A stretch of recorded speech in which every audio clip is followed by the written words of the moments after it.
అరెస్టుకు రంగం సిద్ధమవుతోందా? ఫార్ములా ఈ కార్ రేస్కు సంబంధించిన అవినీతి ఆరోపణలు ఎదుర్కొంటున్న కేటీఆర్ను అరెస్టు చేయడానికి ప్రివెన్షన్ ఆఫ్ కరప్షన్ యాక్ట్ కింద అరెస్ట్ చేయడానికి విచారించడానికి అనుమతి ఇవ్వాల్సిందిగా తెలంగాణ రాష్ట్ర ప్రభుత్వం రాష్ట్ర గవర్నర్ని అనుమతి కోరింది.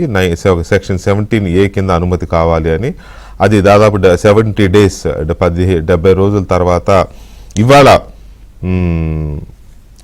గవర్నర్ గారు దానికి అనుమతి ఇచ్చారు ప్రాసిక్యూట్ చేయడానికి. సో ఈ నెక్స్ట్ రియాక్షన్స్ ఎలా ఉండబోతున్నాయి?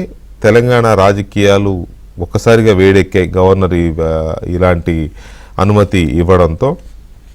ముందుగా రియాక్ట్ అయింది బీజేపీ.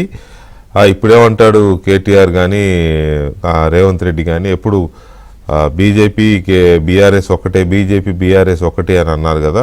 మరి ఇప్పుడు గవర్నర్ గారు అనుమతించారు కదా, మరి ఇప్పుడేం చెప్తాడు అనేది బండి సంజయ్ రియాక్ట్ అయ్యారు. కానీ అది మరి చిన్న లాజిక్ ఎలా మిస్ అయ్యారో. ఒకవేళ బీజేపీ బీఆర్ఎస్ ఒకటి కాదు అని నిరూపించడం కోసం మీరే గవర్నర్తో అనుమతి ఇప్పించారా అని ఎవరన్నా అడిగితే సమాధానం ఏం చెప్తారు? ఇంత చిన్న లాజిక్ ఎలా మిస్ అయ్యారు?